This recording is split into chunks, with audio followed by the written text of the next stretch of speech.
7 janvier 2015, la liberté attaquée. Leur plume leur donnait le pouvoir de rire, le pouvoir de dénoncer, le pouvoir de résister. C'est au nom de leur plume qu'ils ont été attaqués. C'est pour leur ôter cette liberté. 7 janvier 2015, la liberté est attaquée. 11 janvier 2015, la liberté assassinée. Paris, Marseille, Lyon, Strasbourg, Rennes, Londres, Berlin, Washington, Rio, partout des rassemblements.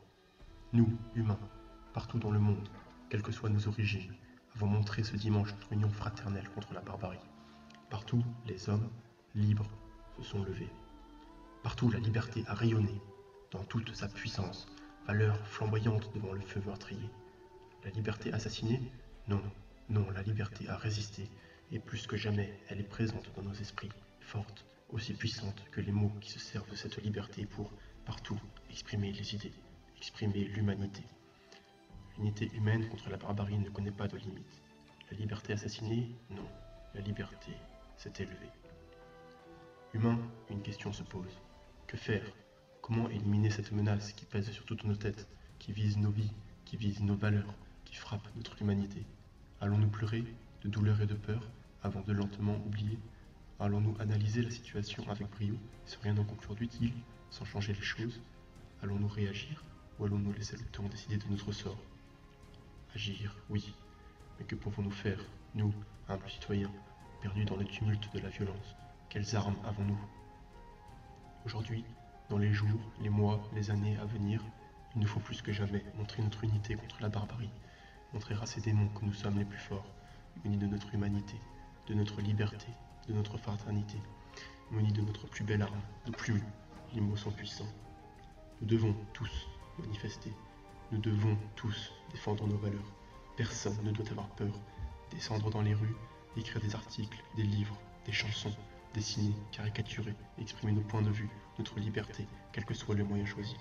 Qui suis-je derrière ce micro? Un citoyen comme un autre. Aujourd'hui, n'importe qui peut réagir, laisser son empreinte dans la lutte. Résistons face à la peur. L'arme de la terreur est un de leurs seuls avantages. Ne leur laissons pas cette chance. Aujourd'hui, nous sommes unis. Aujourd'hui, nous n'avons pas peur.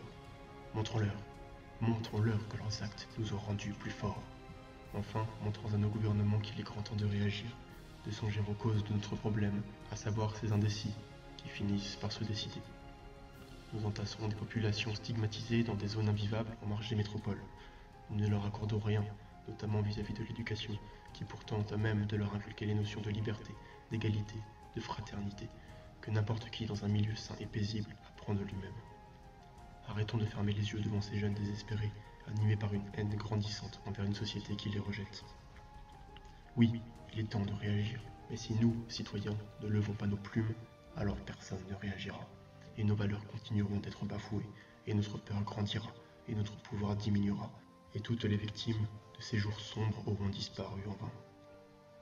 Honorons leur mémoire en prolongeant la lutte, pour que ces jours de janvier 2015 ne restent pas juste dans nos mémoires comme une image ponctuelle d'une magnifique union humaine contre nos ennemis, mais pour que les réactions perdurent encore et encore. Partagez les vidéos comme celle-ci, diffusez vos propres messages, par n'importe quel moyen. Il y a toujours un moyen. N'oubliez pas le pouvoir infini des mots. Soyez sans peur. Réagissez. Les plus grands fleuves sont faits de milliards de gouttes d'eau.